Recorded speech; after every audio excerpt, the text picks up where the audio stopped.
tout cas, puisqu'il a déjà commencé. Amen. Accordez-moi un instant, s'il vous plaît.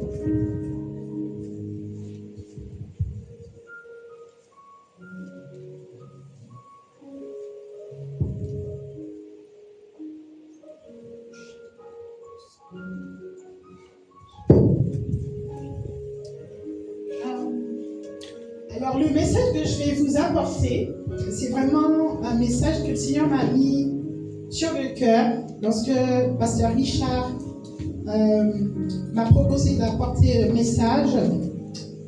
Il y a donc 3 semaines de mois, sauf erreur. Et je crois vraiment que le Seigneur a commencé une œuvre dans cette église, Damasco Évangélisation Internationale, et qui va continuer. Parce que Dieu ne parle jamais en vain. Et encore ce matin, lorsque notre sœur nous a partagé la pensée qu'elle avait sur le cœur, là encore, Dieu vous a parlé. Et je crois qu'encore au travers de ce message, il va encore enfoncer le clou par rapport à cette parole qui vous a été apportée. De plus, pendant le temps de louange, le Seigneur m'a encore mis sur le cœur de vous partager ces quelques mots. Qu'il veut ressusciter des rêves. Amen. Qu'il veut restaurer. Amen. Il veut renouveler ce matin. Amen. Qui veut vous fortifier. Amen. Qui veut reconstruire sur de nouvelles fondations. Amen. Et qui veut rééquiper. Amen, Seigneur.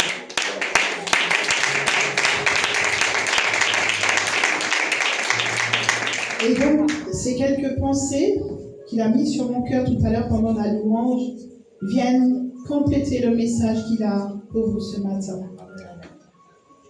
Donc Dieu, ton Créateur, a un message pour toi ce matin. Pas que pour l'Église, mais pour chacune des personnes ici présentes. Amen. On va prier. Père Céleste, je te rends grâce de ce jour que tu nous as permis de voir. Merci Seigneur de ce que tu as préparé ces temps, tu as voulu ces temps. Tu as voulu Seigneur que nous soyons présents ici, chacune des personnes. Comme tu l'as dit, tu as un message pour chacune des personnes présentes. Père, je te les remets. Seigneur, je ne suis qu'un vase entre tes mains, je ne suis qu'un instrument. Et je me remets à toi, Saint-Esprit. Conduis-moi et mets dans ma bouche les paroles qui sont de toi. Afin, Seigneur, que ton œuvre s'accomplisse dans les cœurs, dans les vies et en ce lieu, pour la seule et unique gloire de ton Saint-Nom. Seigneur, nous voulons voir ta gloire. Nous ne voulons pas que ce soit un message comme tous les autres, parce que tu es le Dieu du renouveau et tu nous l'as rappelé. Et nous voulons, Seigneur, rentrer dans ce renouveau que tu veux pour nos vies. Nous l'acceptons. Nous choisissons de nous soumettre. Et nous choisissons de te dire, oui, Seigneur, fais ce que tu veux. Que ton œuvre s'accomplisse en ce jour. Amen. Amen. Le titre du message, donc, c'est « Affranchi pour être réellement libre ». Amen. Ce sont les mots de la Bible. On pourrait se demander pourquoi réellement libre. Il aurait pu dire affranchi pour être libre. Mais il a dit affranchi pour être réellement libre. En introduction, je vais vous rappeler quelques témoignages qui ont été donnés dans le magazine Science et Vie, que vous connaissez certainement, de 2 personnages historiques qui ont croisé la route de Jésus et qui n'étaient pas chrétiens, qui n'étaient pas pour le christianisme. Et donc, ce sont des témoignages historiques non chrétiens qui renforcent l'existence historique de Jésus. 2 auteurs antiques qui n'étaient pas chrétiens qui ont évoqué Jésus dans leurs écrits. Il est dit dans ce magazine, Jésus a-t-il vraiment existé? Indépendamment de la croyance en ses miracles, si tel n'est pas le cas pour certains philosophes, la plupart des historiens s'accordent pour l'admettre. Même si certains philosophes n'étaient pas d'accord là-dessus, mais des historiens sont d'accord pour admettre que Jésus a vraiment existé. Donc le magazine relève que les historiens sont intrigués par deux auteurs non chrétiens qui ont parlé de Jésus il y a 1900 ans et qui n'entendaient pas soutenir le christianisme. Ce sont Tacite et Flavius Joseph. Aucun des deux n'était chrétien. Bien qu'ils n'étaient pas chrétiens, ils ont tout de même reconnu et admis l'existence de Jésus. Et aujourd'hui, c'est très important. Parce que certaines personnes aujourd'hui ne croient pas en Jésus. Donc si on ne croit pas en Jésus, on ne peut pas croire qu'il est mort et qu'il est ressuscité et qu'en lui, nous avons une nouvelle vie. Donc c'est important que nous nous assurions que Jésus a bien existé. Nous qui croyons en la Bible, c'est un fait pour nous, mais c'est important de démontrer qu'historiquement parlant, l'existence de Jésus a bien été démontrée, et scientifiquement. Donc, Tacite et Flavius Joseph méprisaient le christianisme. Ils disaient que c'était une superstition dangereuse. Donc, c'est important parce que cela démontre que, bien qu'ils n'étaient pas chrétiens, bien qu'ils n'étaient pas pour le christianisme, ils ont tout de même reconnu que Jésus a existé, en plus des miracles qu'il a fait. Donc Flavius Joseph, l'historien, pourtant il était juif, ne croyait pas que Jésus était le Christ. Mais toutefois, il reconnaît qu'il a existé. Il est dit, or même ses adversaires les plus virulents qui l'accusaient de tromperie ou de sorcellerie ne semblent jamais avoir bâti leur attaque sur l'idée qu'ils n'auraient jamais vécu. C'est-à-dire que malgré les accusations de tromperie ou de sorcellerie dont ils accusaient Jésus, ils n'ont jamais prétendu qu'il n'a jamais existé. La Bible, maintenant, on a vu ce que disent la science. Maintenant, la Bible nous rappelle donc dans Ésaïe 7, au verset 14, la jeune fille deviendra enceinte, elle enfantera un fils et elle lui donnera le nom d'Emmanuel, qui signifie Dieu avec nous. Donc dans Ésaïe 7, la venue de Jésus avait déjà été annoncée. Et puis dans Ésaïe 11, au verset 3, il est dit, Jésus, donc, qui sera envoyé par Dieu et qui a été envoyé par Dieu, Ésaïe 11, au verset 3, dit, il ne jugera point sur l'apparence. Ça veut dire que Jésus ne regarde pas notre apparence pour nous aimer, ni pour nous considérer. Au verset 4 d'Ésaïe 11, il dit, il jugera les pauvres avec équité. Donc, il ne sera pas injuste. Il n'est pas injuste. Au verset 5, la justice sera la ceinture de ses flancs et la fidélité, la ceinture de ses reins. Ésaïe 40, au verset 11, nous dit, comme un berger, il paîtra son troupeau. Il prendra les agneaux dans ses bras et les portera dans son sein. Il conduira les brebis qui allaitent. Donc Jésus, c'est un berger.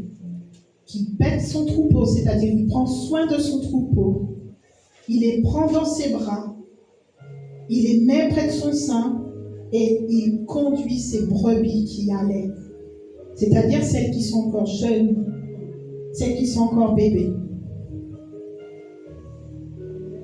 Nous arrivons donc à l'origine de notre message aujourd'hui, qui est dans Jean 8, verset 30 à 36.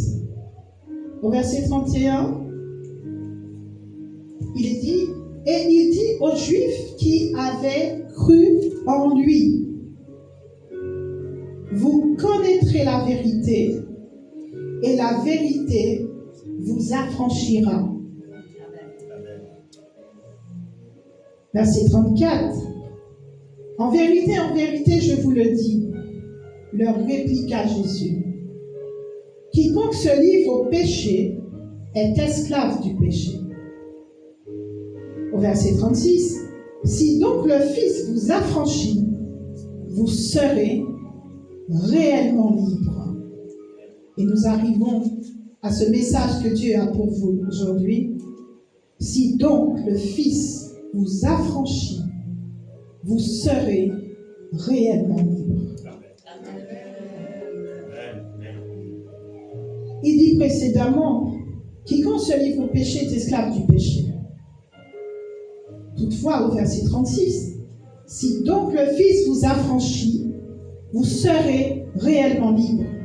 Ce qui signifie que si Jésus vous affranchit de l'esclave du péché, vous avez cette capacité en Christ de ne plus vous laisser prendre dans les pièges du péché. Vous êtes libre. Vous êtes réellement libre. Ce qui signifie qu'il n'a plus de pouvoir sur vous. C'est la raison pour laquelle nous nous attardons à creuser le message que Dieu a pour nous aujourd'hui. Parce que Jésus nous a dit, s'il nous affranchit, nous serons réellement libres.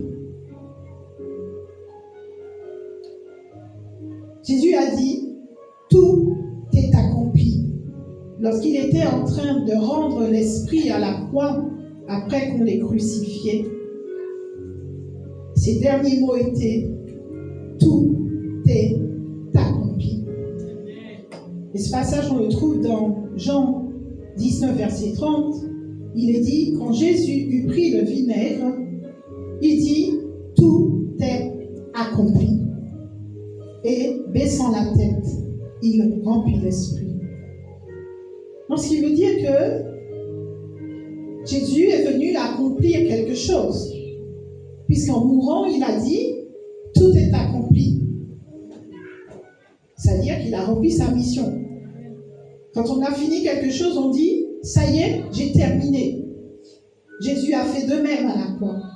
Il a dit, tout est accompli. Donc, mission accomplie pour Jésus.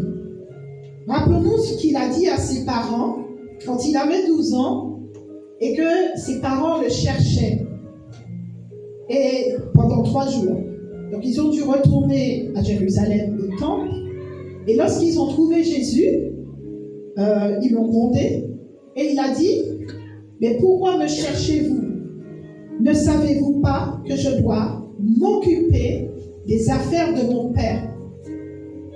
Donc, dès l'âge de 12 ans, Jésus savait ce qu'il était venu faire. D'où cette affirmation à la croix quand il rendait l'esprit, avant de mourir, il a dit, tout est accompli. Accompli. Mais qu'est-ce qui est accompli? On peut se poser la question, n'est-ce pas? Dans Matthieu 8, au verset 16, le soir, on amena auprès de Jésus plusieurs démoniaques. Les personnes démoniaques, ce sont des personnes qui sont habitées d'esprits impurs et qui, quelquefois, les conduisent à avoir des comportements qui ne sont pas forcément normaux ou encore qui peuvent être porteuses de maladies à cause de ces esprits impurs. Donc Jésus chassa les esprits par sa parole. et il guérit tous les malades. Au verset 17, il nous est dit, afin que s'accomplisse ce qui avait été annoncé par Ésaïe, le prophète. Donc dans Ésaïe, il est dit, il a pris nos infirmités et il s'est chargé de nos maladies. Voilà ce que Jésus est venu accomplir. Chasser les esprits, guérir tous les malades, toutes les maladies, prendre nos infirmités et se charger de nos maladies. Ce qui veut dire qu'il ne lui résiste pas. On a vu que les démoniaques qui sont venus vers lui, donc le soir, on amena auprès de Jésus plusieurs démoniaques, il chassa les esprits par sa parole et il guérit tous les malades. Donc pas un seul est reparti malade. Donc ce qui veut dire qu'il ne lui résiste pas. Dans la version grecque, la traduction qui nous est donnée, c'est « Il nous a déchargés de nos maladies ». Et dans la Bible de Jérusalem, il s'est chargé de nos maladies. Cela signifie que nous ne les avons plus, puisqu'il les a pris, nous sommes d'accord. S'il nous a déchargés, s'il les a pris, nous ne les avons plus. N'est-ce pas? Nous devons reconnaître, si nous sommes honnêtes envers nous, envers nous-mêmes, que c'est nous qui nous obstinons à vouloir les garder. Parce que Jésus nous tend la main. Il a dit, tout est accompli. Je vais vous partager un témoignage de guérison il y a quelques années de cela. Il y a quelques années de cela, je suis tombée gravement malade. Et donc c'était subit, parce que je n'étais pas dans cet état les années qui ont précédé depuis ma naissance. Et j'ai été diagnostiquée d'une maladie rare. Et les médecins me condamnaient à passer le restant de mes jours à prendre des médicaments sans lesquels je ne pouvais pas vivre. Et je suis à la base quelqu'un d'obstiné. Et donc quand ils ont affirmé que je devais systématiquement prendre des médicaments, c'était des corticoïdes, pour ceux qui connaissent. Donc effectivement, j'ai testé pour voir si effectivement je ne pouvais pas vivre sans ces médicaments. Donc un matin, j'ai testé, je me suis réveillée et j'ai dit non, je ne prends pas. Et effectivement, je me suis précipitée à les prendre parce que je n'arrivais plus à respirer. Pour vous dire à quel point c'était grave. Mais je n'ai jamais accepté cette maladie. Et je me suis toujours dit, Seigneur, tu ne m'as pas créé comme ça. Je n'accepte pas cette maladie. Même si maintenant je ne suis pas guérie, mais tu vas me guérir. Et pendant, je ne sais, peut-être 5 ans, donc je prenais des corticoïdes en fait, c'était une maladie musculaire qui m'affaiblissait. Le cœur, c'est un muscle, les poumons, c'est un muscle. Je vous laisse deviner, quand je ne les prenais pas, j'étais très, très, très faible. Et je pouvais encore me retrouver en réanimation parce que j'ai connu la réanimation à cause de ça. Et donc, les années ont fait, mais j'ai toujours gardé à l'esprit que je n'accepte pas cette maladie et que Dieu va me guérir parce que je n'étais pas comme ça. Et un jour, dans une église, on priait pour les malades. Et moi, je suis restée à ma place. Et je dis, Seigneur, de là où je suis, tu peux me guérir. Effectivement, j'ai ressenti la main de Dieu agir sur mon corps. Et les jours qui ont suivi, parce que j'avais cru, j'ai dit non, je ne prends plus de médicaments. Et depuis, je n'ai plus repris de corticoïdes.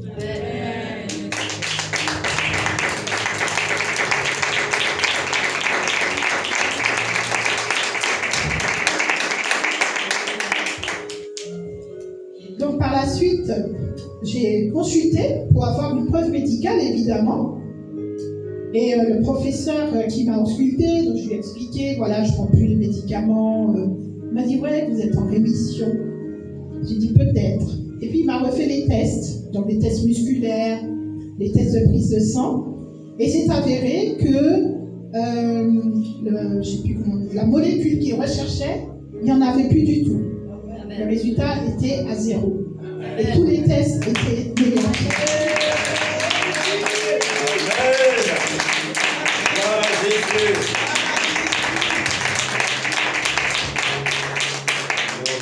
Donc, ce qui veut dire que Jésus a guéri toutes les maladies. Amen. Et c'est notre foi qui fait la différence. Oui, nous devons être sages, certes, agir avec prudence. Il ne s'agit pas de bafouer les informations que nous communiquent les médecins, mais nous devons faire preuve de foi et croire en ce que la Bible nous dit. Amen. Jésus a guéri toutes les maladies. Donc il peut guérir ta maladie. Amen. Même s'il ne le fait pas maintenant, mais quoi qu'il finira par le faire. Amen.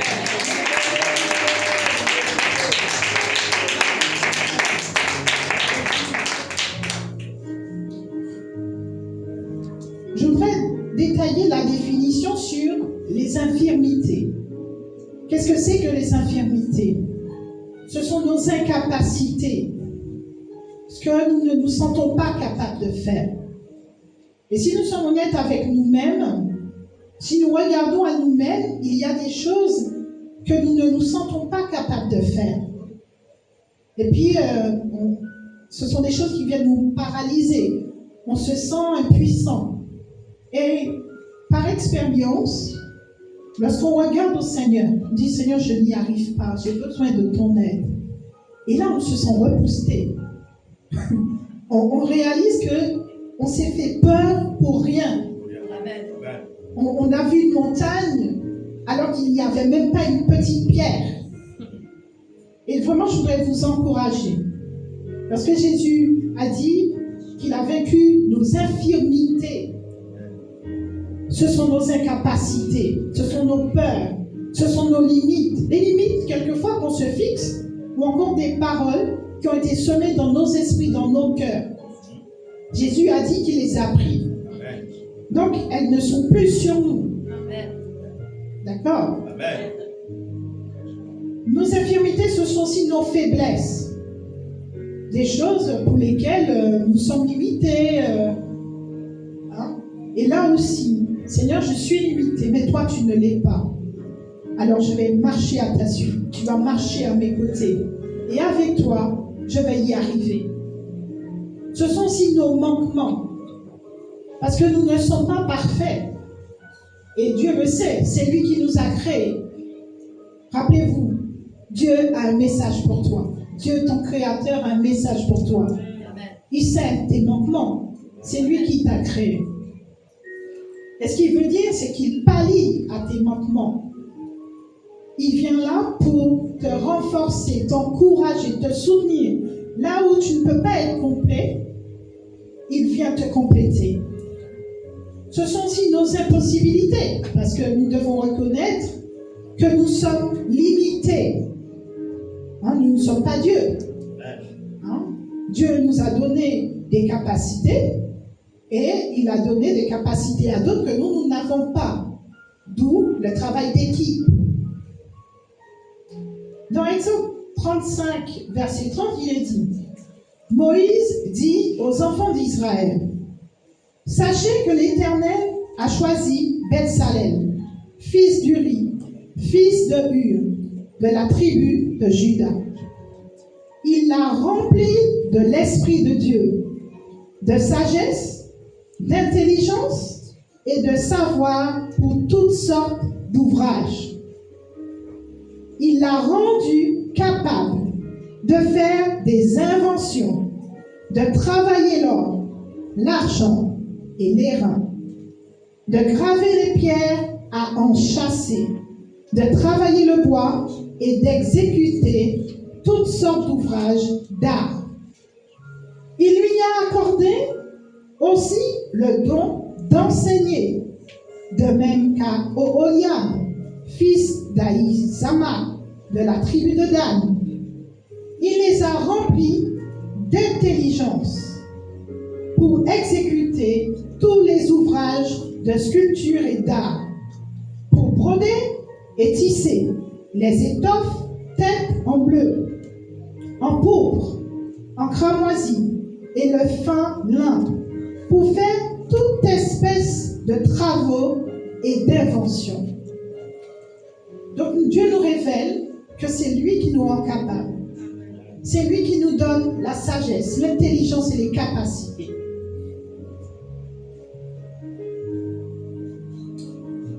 La définition pour les maladies, nous savons tous ce que c'est qu'une maladie, mais nous allons surtout nous arrêter sur le fait qu'ils disent toute maladie, donc quelle que soit la définition que nous pouvons lui attribuer, dès qu'elle s'appelle une maladie, dès qu'elle est une limite physique, eh bien, ou mentale, ou psychique, c'est une maladie. Donc Jésus l'a vaincue. Tout est accompli.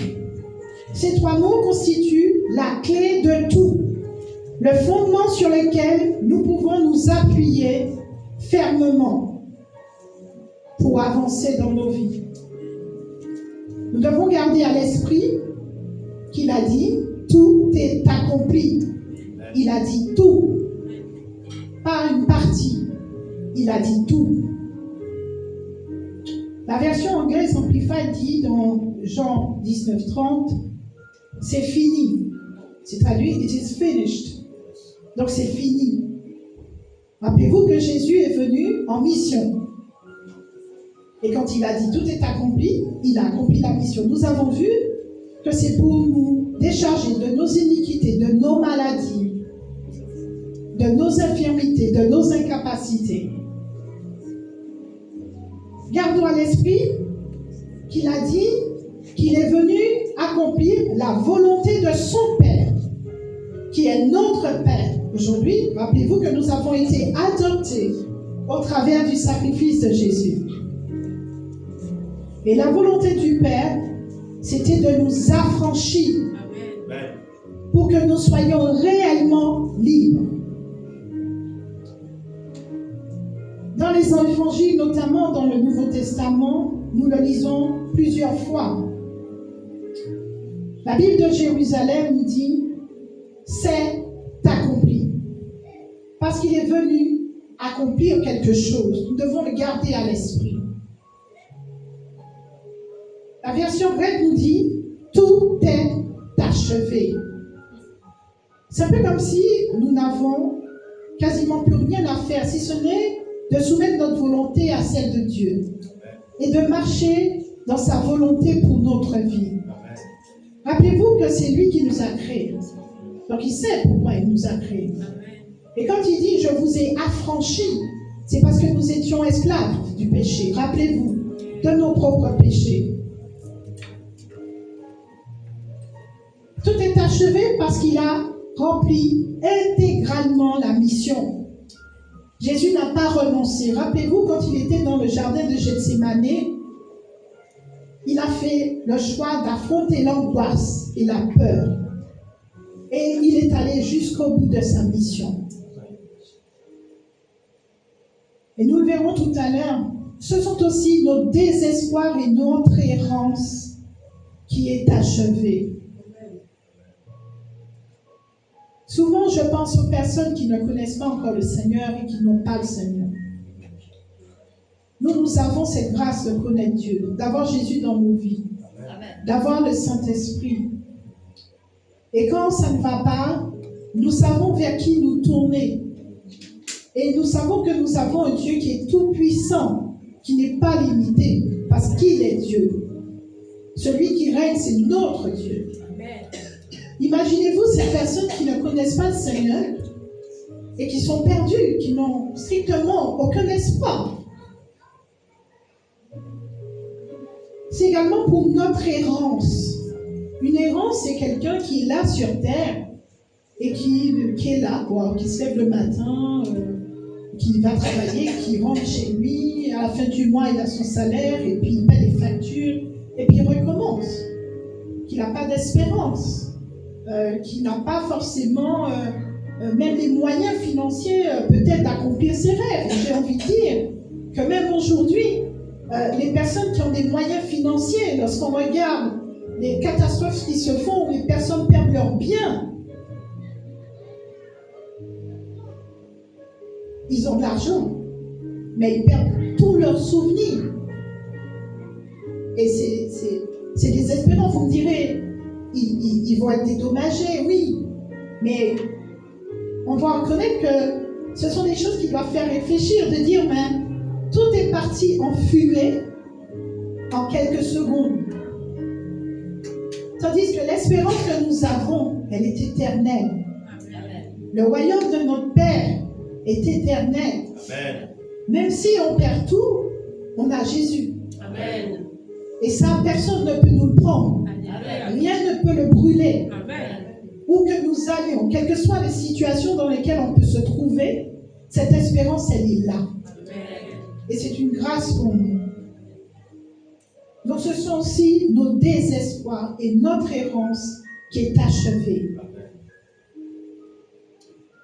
En effet, dans Jérémie 29, verset 11, il nous est dit « Car je connais les projets que j'ai formés sur vous, dit l'Éternel, projets de paix et non de malheur, Amen. afin de vous donner un avenir et une espérance. » Amen.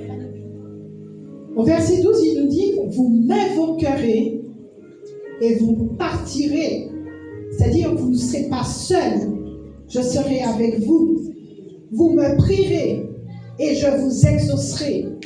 C'est-à-dire que nos prières ne sont pas vaines. Nous ne prions pas une idole ou un Dieu mort. Au verset 13, vous me chercherez et vous me trouverez. Parce que notre Dieu est vivant. Amen. Il est réel. Amen. Si vous me cherchez de tout votre cœur. Donc nous devons être sincères aussi dans notre marche avec Dieu. Amen. Si nous sommes sincères, si nous voulons vraiment qu'il vienne dans nos vies, à la rencontre de nos difficultés, et que nous l'invitions réellement en le laissant agir par sa grâce dans nos vies, sans lui dire là oui, mais là non, eh bien nous verrons le miracle s'accomplir. Amen. Dieu déclare au sujet de Jésus-Christ, avant sa première venue sur terre, dans Ésaïe 42, verset 1, « Mon élu, en qui mon âme prend plaisir, j'ai mis mon esprit sur lui, il annoncera la justice aux nations. » Aujourd'hui, nous voyons beaucoup de corruption, d'injustice. Et nous voyons ici dans ce verset, Dieu promet que Jésus est la justice. Au verset 3, il dit, il ne brisera point le roseau cassé. Ça veut dire que Jésus, quand il voit une personne dans une situation de faiblesse, il ne vient pas compliquer la situation. Il ne vient pas l'écraser. Il vient au contraire relever cette personne, soutenir cette personne, encourager cette personne. Et il n'éteindra point la mèche qui brûle encore. Même si tu n'as que peu d'espérance, même si tu n'as que peu d'espoir, Jésus va encore renforcer cet espoir. Il va encore t'encourager. Il va encore te soutenir. Par sa puissance et son autorité dans ce monde, il va mobiliser toutes les ressources autour de toi pour t'aider dans ta situation. Puis il nous est dit, il annoncera la justice selon la vérité. C'est-à-dire qu'il est équitable, il est vérité, il ne trompe pas, mais il ne cautionne pas non plus.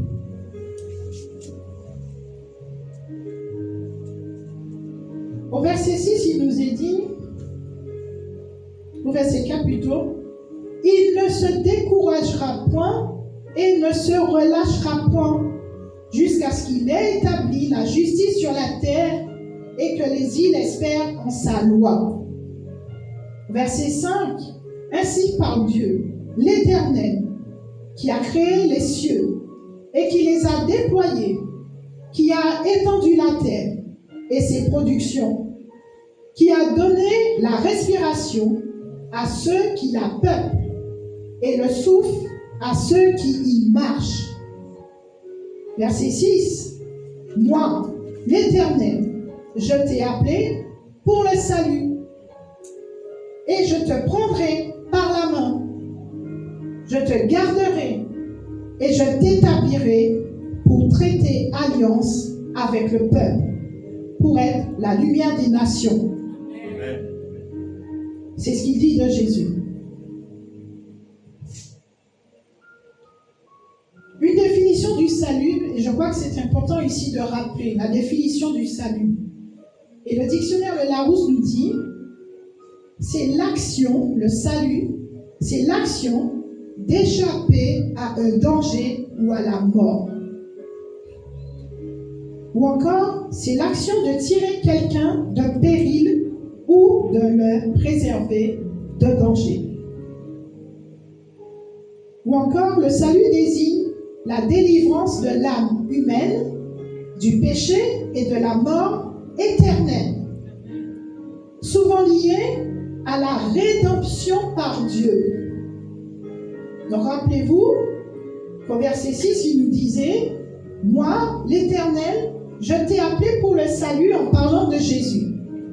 Et je te prendrai par la main, je te garderai et je t'établirai pour traiter alliance avec le peuple, pour être la lumière des nations. » Ce qui veut dire que Jésus est venu pour que nous échappions à un danger ou à la mort, pour nous tirer d'un péril ou de nous préserver de danger,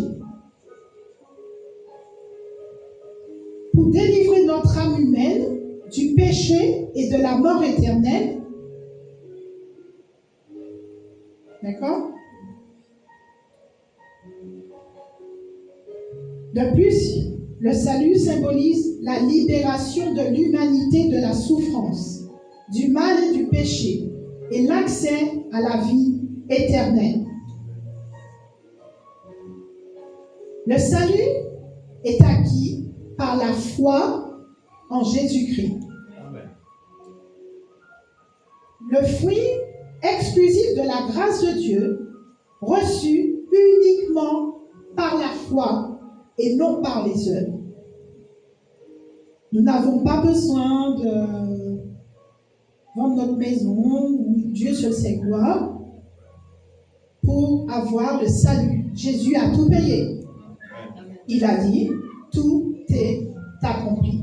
Amen. Le salut s'obtient à travers la résurrection de Jésus-Christ, considéré comme le Rédempteur.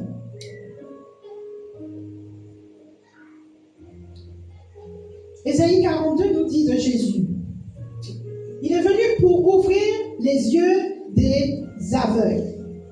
On peut être aveugle physiquement, c'est-à-dire on ne voit pas. Mais aussi on peut être aveugle spirituellement. Et je prie ce matin que les écailles de vos yeux tombent au nom de Jésus. Amen. Pour faire sortir de prison le captif et de leur cachot ceux qui habitent dans les ténèbres. Combien d'âmes sont encore prisonnières aujourd'hui? Au verset 9, voici les premières choses se sont accomplies. Et je vous en annonce de nouvelles. Avant qu'elles arrivent, je vous les prédis. Donc ce que Jésus a commencé n'était qu'un début. Ce qui veut dire qu'il en a d'autres en réserve pour toi et pour moi. Cependant, comment les hommes pour lesquels il est venu, en renonçant à la gloire qui était la sienne, l'ont traité? Dans Isaïe 53, verset 3, il nous est dit, « Nous l'avons dédaigné. Nous n'avons fait de lui aucun cas. »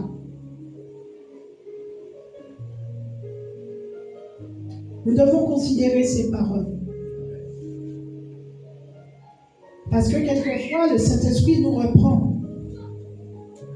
Et là aussi, ce n'est pas Jésus physiquement, mais c'est son esprit. Parce qu'il a dit, je vous enverrai le Consolateur, et le Consolateur, c'est le Saint-Esprit. Donc quand le Saint-Esprit nous reprend, nous ne devons pas le dédaigner et ne faire de lui aucun cas. Parce qu'il représente Jésus. Certes, ici, dans ce passage, on évoque la période où Jésus est venu au milieu des Juifs et ne l'ont pas reçu, ils ne l'ont pas reconnu comme étant le Messie.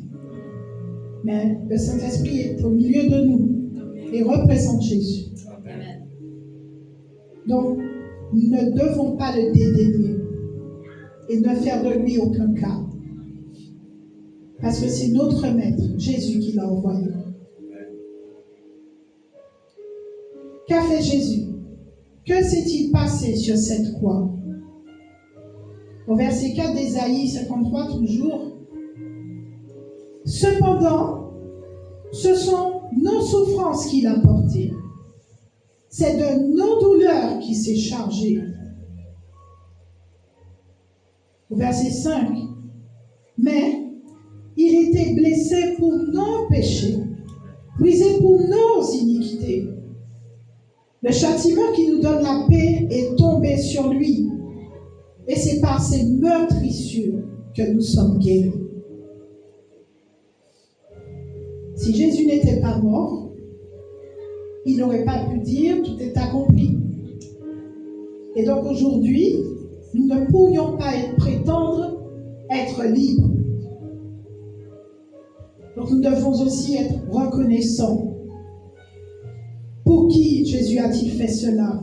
Ésaïe 53, verset 6 nous rappelle, l'Éternel a fait retomber sur lui l'iniquité de nous tous. Dieu a fait payer Jésus pour que nous ayons la vie. Parce que sinon, c'est sur nous que cette colère allait tomber.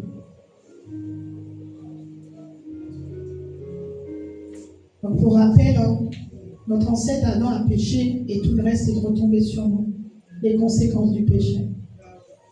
Et Jésus est venu nous racheter. Qu'a-t-il accepté de subir? Ésaïe 53, verset 7 nous dit, il a été maltraité et opprimé.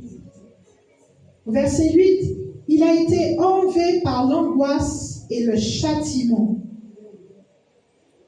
Verset 9, on a mis son sépulcre parmi les méchants, son tombeau avec le riche, quoiqu'il n'eût point commis de violence et qu'il n'y eût point de fraude dans sa bouche. Donc bien qu'il soit venu amener la justice, on a été injuste envers lui. Qu'est-ce que le Père, son Père, premièrement, à lui, puisque nous avons été adoptés, a dû faire pour nous sauver, nous racheter. Ésaïe 53, verset 10 nous dit, il a plu à l'Éternel de le briser par la souffrance. Et c'est ce qui nous était réservé à nous autres, à cause de nos péchés et de nos iniquités. Et quelles sont les conséquences de ce sacrifice pour nous? Ésaïe 53, verset 11 nous dit, à cause du travail de son âme, il rassasiera ses regards.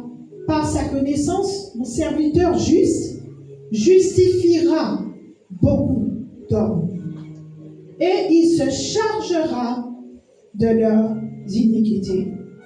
Ce qui veut dire que Jésus nous a justifiés puisqu'il a payé déjà.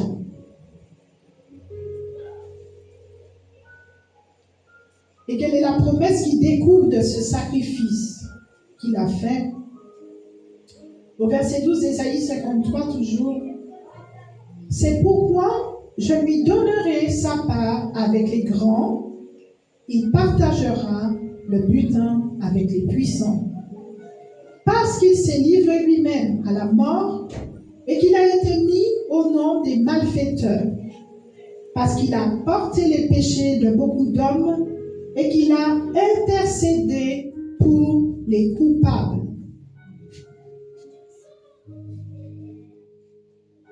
Comme Jésus a été récompensé en étant établi à la droite de Dieu, nous le serons également, puisque c'est la promesse qui nous est faite dans le livre des Éphésiens. Il a porté toutes nos maladies et c'est de nos iniquités qu'il s'est chargé. Il a payé pour tes péchés passés et présents. Et je n'aime pas, comme certains dire, futur. Parce que nous ne sommes pas censés marcher dans le péché. Nous sommes censés le combattre. Nous sommes censés résister. Parce que Dieu nous a donné le pouvoir de résister.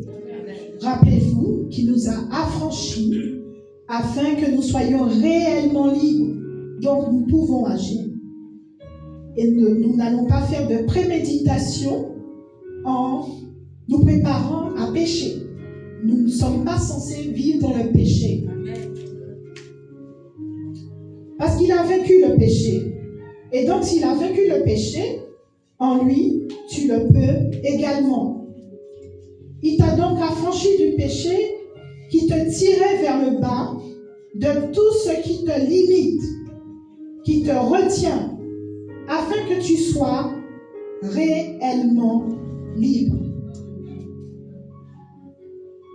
Pourquoi Jésus a fait cela? Pour te libérer de ton passé. Maintenant que nous avons vu tout ce que Jésus a déjà accompli, laisse cela derrière toi et saisis la main que Dieu te tend. Amen. Il t'a libéré de tes erreurs. Nous faisons tous des erreurs. Il y en a de celles qui sont plus marquantes, certes. Mais ce qui se passe, c'est qu'elles n'existent plus. Nous sommes d'accord. Et tu continues à te culpabiliser pour ce que Jésus a effacé. On pourrait dire, est-ce que tu es maso ou est-ce que tu aimes souffrir parce que tu souffres pour quelque chose qui n'existe pas. Tu te remémores quelque chose que Dieu a effacé. Donc maintenant, ça suffit.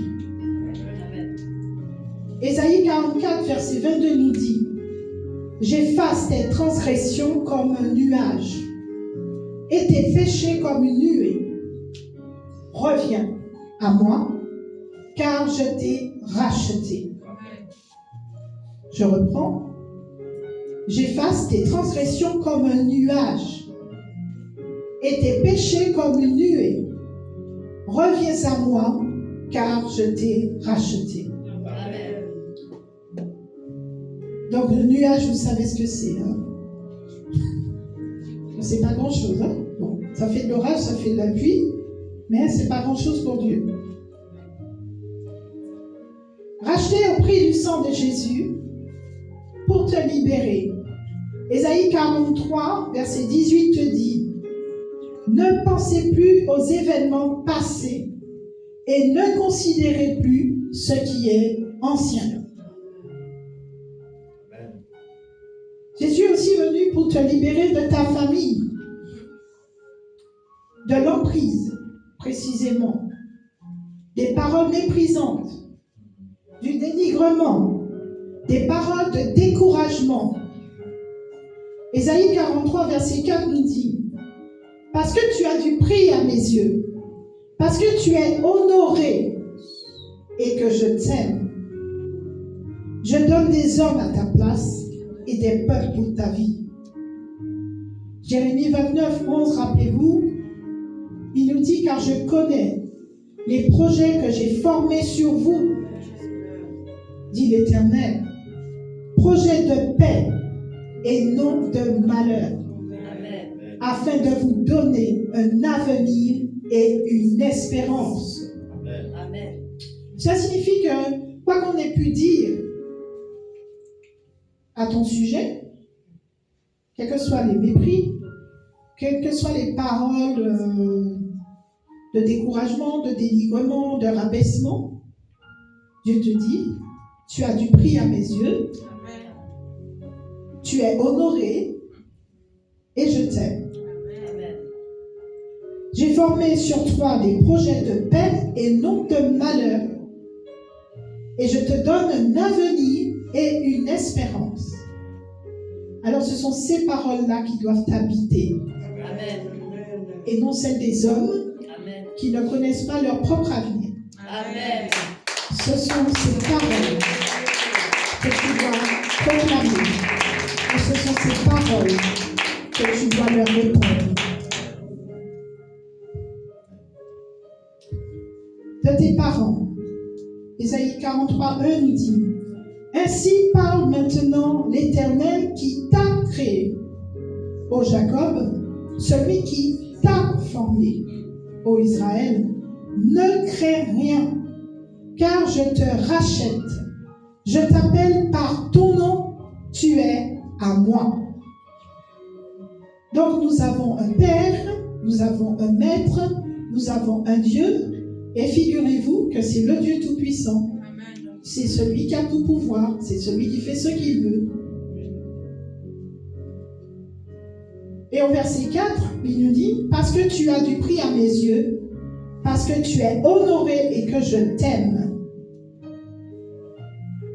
Donc, pour nous libérer, oui, de nos parents, quelquefois, il y a des enfants qui sont maltraités par leurs parents, qui sont tués par leurs parents, qui sont abusés, traités comme des objets par leurs parents. Nous ne devons pas marcher dans cette ignorance, nous devons être réalistes. Toutefois, Dieu dit à ces personnes,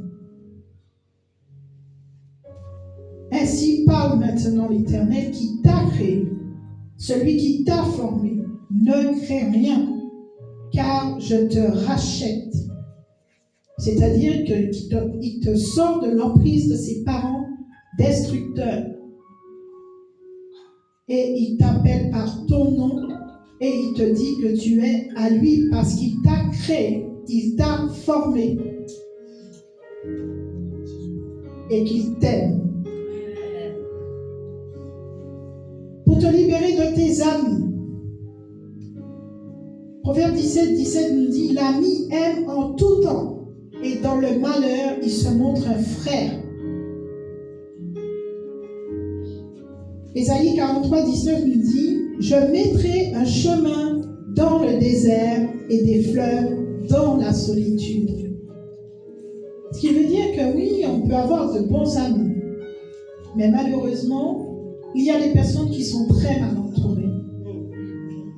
Et au lieu d'être encouragées, d'être soutenues, pour ne pas faire de bêtises ou détruire sa propre vie, on peut être encouragé à le faire. Mais Dieu te dit qu'il t'aime en tout temps. Et Jésus est un frère pour toi, un ami. Amen.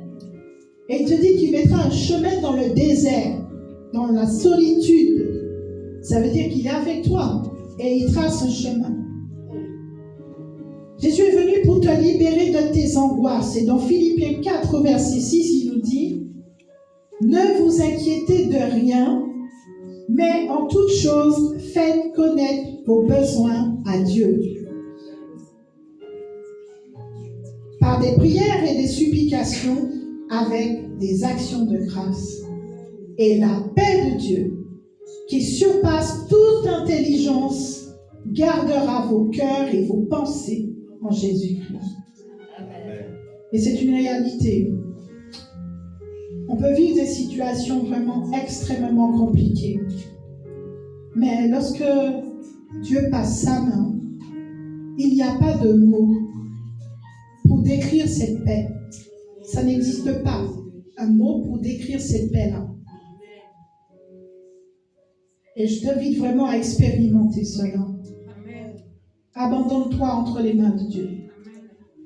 Il est capable de faire des choses que tu ne peux même pas imaginer et qu'on ne peut pas décrire. Il est venu te libérer de tes échecs. Psaume 32, verset 8.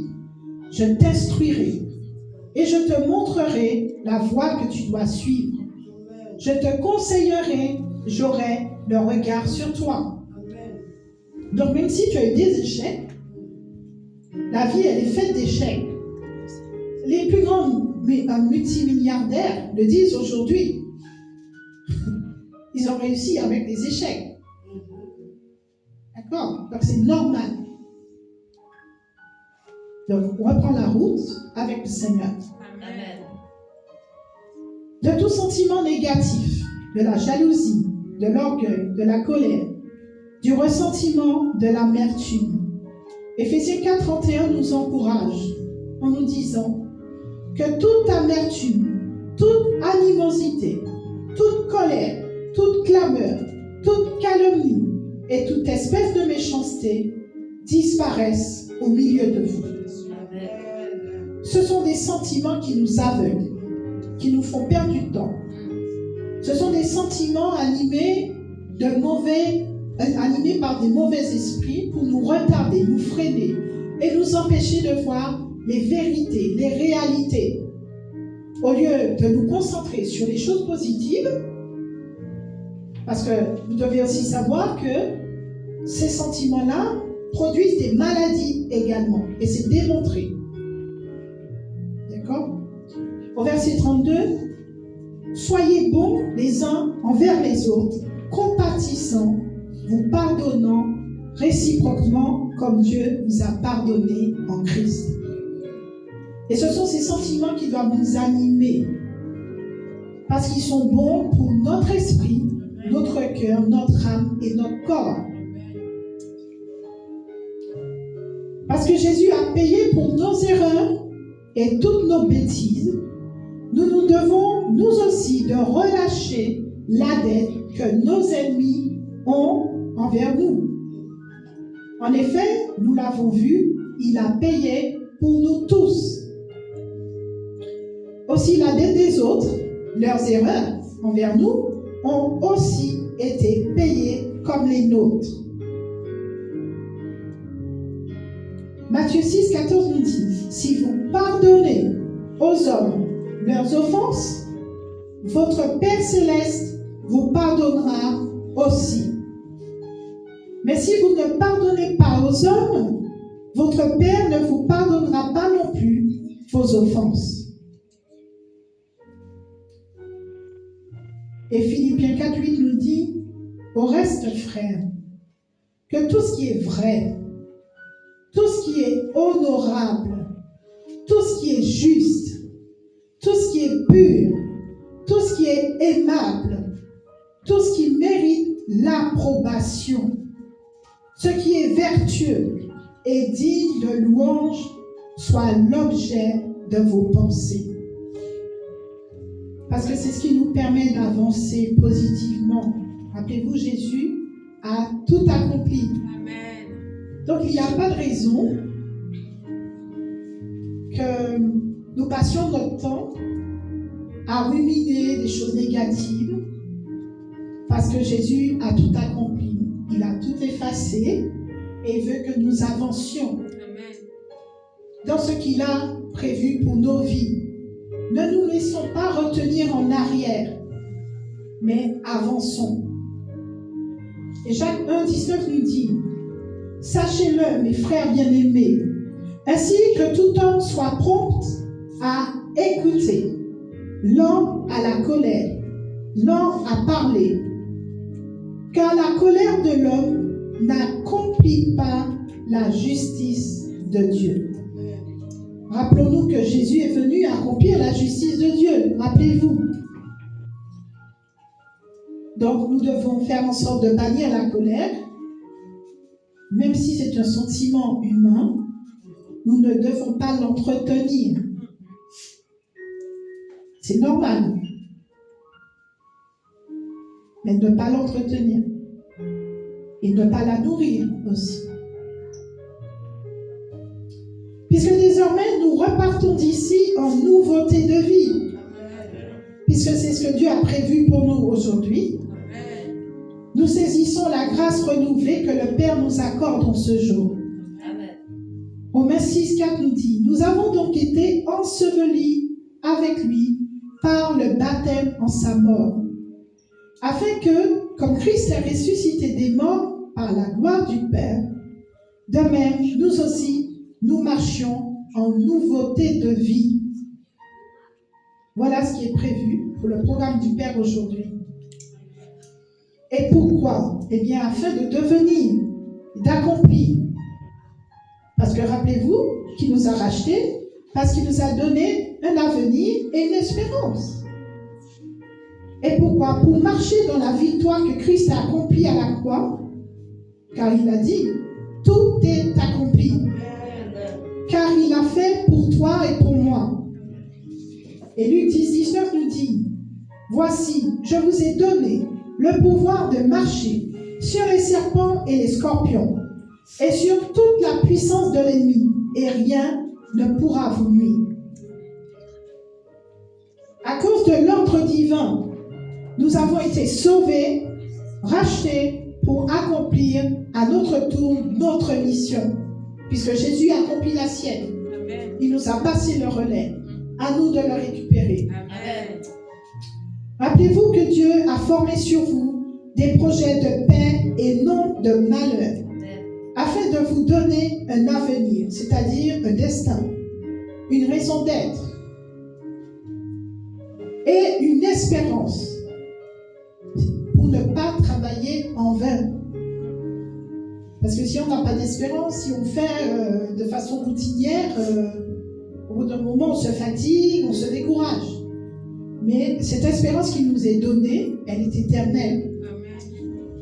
Matthieu 28, au verset 18, nous dit, Jésus s'étant approché, leur parla ainsi. Tout pouvoir m'a été donné dans le ciel et sur la terre. Allez, faites de toutes les nations des disciples, les baptisant au nom du Père, au nom du Fils et au nom du Saint-Esprit, et enseignez-leur à observer tout ce que je vous ai prescrit. Et voici, je suis avec vous tous les jours jusqu'à la fin du monde. Amen. Comment allons-nous faire? Eh bien, en lui. Acte 17, 28 nous dit, car en lui, nous avons la vie, le mouvement et l'être. C'est ce qu'ont dit aussi quelques-uns de vos poètes. De lui, nous sommes la race. Nous sommes une nouvelle race en Christ.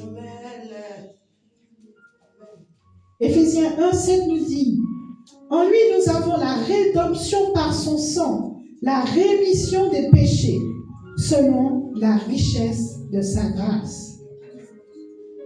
Verset 11, en lui nous sommes aussi devenus héritiers, ayant été prédestinés.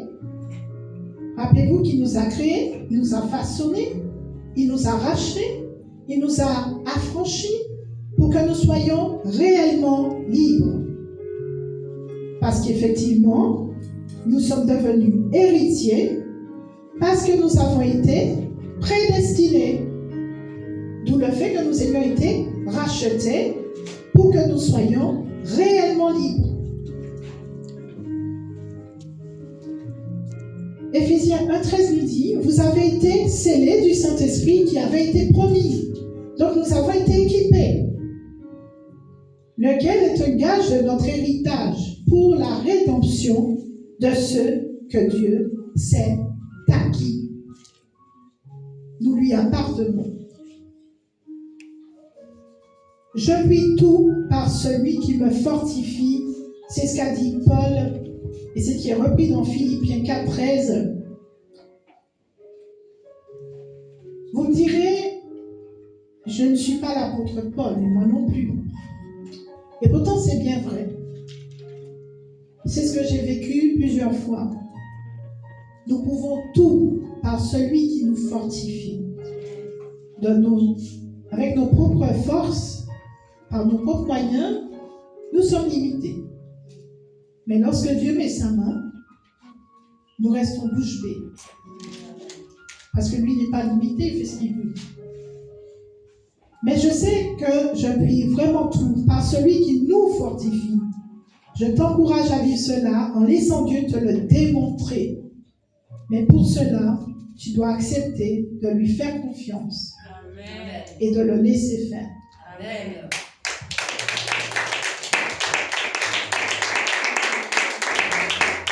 Et pour conclure, vous êtes libres.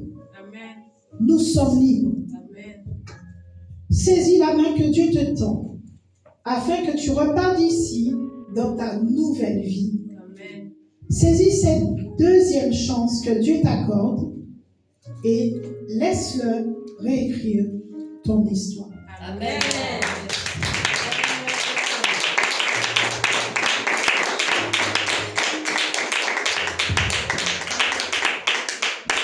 Alléluia. Amen. Alléluia. Amen. Gloire à Jésus. Amen. Nous acclamons le Seigneur. Acclamons le Seigneur pour sa fidélité. Il est digne de louange et d'adoration. Gloire à Jésus. Amen.